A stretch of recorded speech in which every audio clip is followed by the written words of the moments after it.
Hey, good evening, gang. This is Mayor Tom O'Leary here in the office on the first floor of the city building. Just came downstairs from last council meeting of 2019, and so it really is a pleasure to join you all. Next to marrying people, this is one of the most fun things that I get to do as being part of the mayor is have this interactive conversation with people here through the Facebook. Anyway, tonight, really there were a handful of pieces of legislation. The biggest issue, and the only one that had much discussion, was the 2020 budget, and it was passed with one dissenting vote. I think I understand why the councilman who voted against it, and we're mindful of trying to make sure that the fund balances that the city maintains, the various funds, don't erode down to a point that puts any of our major utilities or our safety force operations in any kind of difficulty or financial strait. So and we've talked about this a couple of times over the past year in this live stream. The water and sewer funds have been eroding a little bit over the last couple of years, and during the balance of 2020, council will have to look at sewer revenue, and service director and the mayor are going to have to take a look at water revenue. And I'm really, be honest with you, I don't see a whole lot of cutting in those budgets. If anything, in the water fund in particular, that has been a problem, has not been spending in the water fund. We've probably not put as much money into our water plant and some of our water infrastructure as we need to, and we'll be putting together a plan over the next couple of months to really tackle that, the need to replace old water lines and make sure our water treatment plant is in compliance with EPA and in safe operating order. So we'll be talking about that more over the next couple of months as we go into 2020. I think that two other things I want to mention before we get to questions is that really think over the next couple of years, which you'll see out of the mayor's office, and I think the city government in general is a real focus on trying to complete some of the economic development projects that we've been working on. The redevelopment of the Pico 2 property, getting perhaps an increase in square footage and employment at some of the industries that are out there, and the very realistic hope of bringing a couple of other small businesses into the old Pico industrial development area. So I think that'll be a major project. And then we'll also be working throughout the year on the plans and acquiring the real estate and doing all the necessary prep work for the widening of Portland Way North 598. Which will really happen more in 2021 or in 2022. That exact date, the months of construction really haven't been set yet. So that'll be our primary focus next year. Economic development, trying to get some of the existing businesses that we've been working with to expand here, and then the hope to bring some small additions, maybe some new divisions, if you will, to some of our existing plants that have operated in Galion in the past. So that's really just a very quick snapshot of what we envision and what we're really going to try to work on in the mayor's office,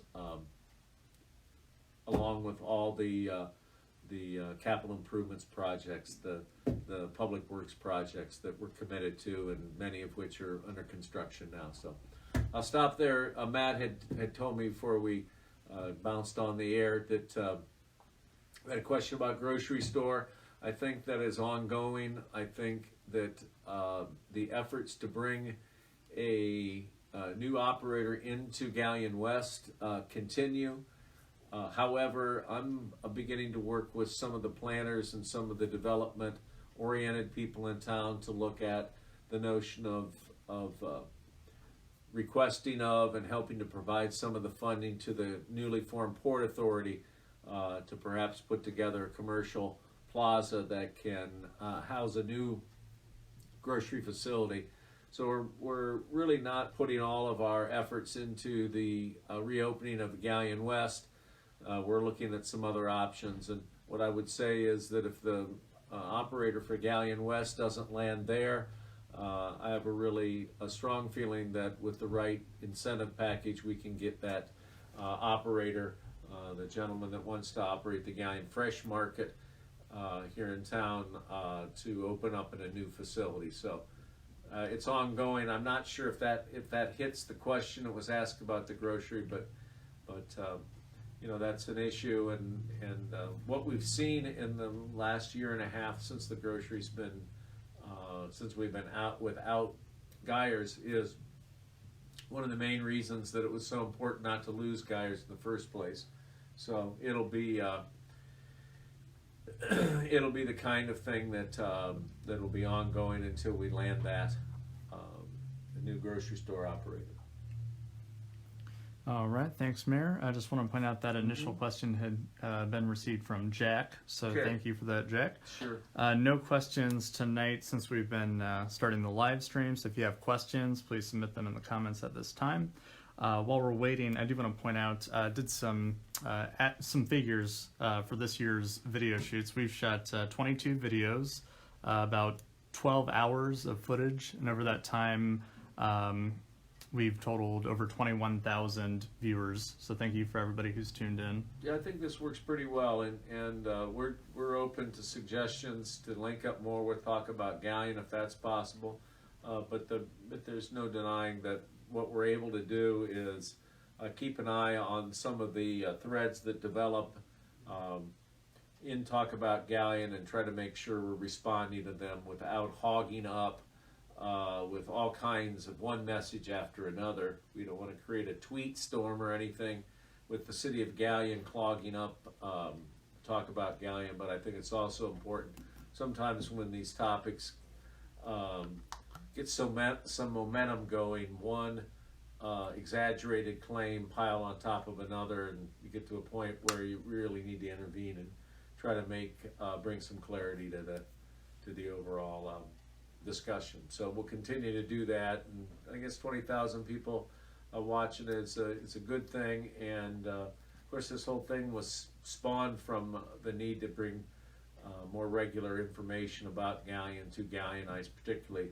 City of Galleon news. So that's where we're at. Doesn't surprise me if we don't have a lot of viewers tonight. That's they're probably last minute shoppers, or the last thing on their mind on a night like this is City of Galleon business. I would say that we are looking forward to next year and have a good plan to do some things. If anyone, just one or two other items, and we'll sign off here. If you haven't been up by the excuse me, railroad depot, go on up there and take a look. They have removed some of the old green coverings that were on the stained glass. And so that last phase of the exterior renovation of the old Big Four Depot is well on the way, and sometime late winter, early spring, we'll try to have some sort of celebration of a small way of getting that renovated. And what we're going to try to do two different approaches to the depot next year. One is about 3 years ago, it may have been 4 to be honest with you, that we advertised for investors, potential investors that could take advantage of historic tax credits that are available to that building because it's on the historic register. If you think back 3 or 4 years ago in the condition of the depot, it was of no great surprise, although it was a disappointment, that we got no bidders, no one interested in being the private sector partner to a renovation. The building really looks nice. It's particularly when you get a chance to go inside with the new windows, you can really see the potential of the building. And so one avenue that we're going to pursue is the idea of looking to see if there's some private investors, some business uses that we can advertise for and work to hand the building off to. And the other approach with renovation is we're really going to take the money that council just appropriated for next year, and rather than use that as 100% of projects that we tackle in the building or in the facility, we're going to try to use it more as match money for larger amounts of money that are available, although very competitive, that are available for the renovation of train depots, historic transportation, artifacts, if you will. That's kind of large for an artifact, but so we're going to begin to look at drawing in, using local money to draw in some state and federal funds, as well as that whole other pathway of trying to attract private capital into what's a pretty nice building, and you can begin to see the potential now that some of the improvements have been completed. So it's really all I've got tonight. I don't know, Matt, you have any more questions? No, I don't. It's quiet for those 10 or 12 people who are watching us tonight. You're probably the only people in town who have their Christmas decorations done, or you're one of my relatives. So in either case, see you over the next couple of days to the relatives, and good luck getting through this holiday in a safe way. And we'll be back in a couple of weeks. Merry Christmas, Happy New Year. Good night, Galleon.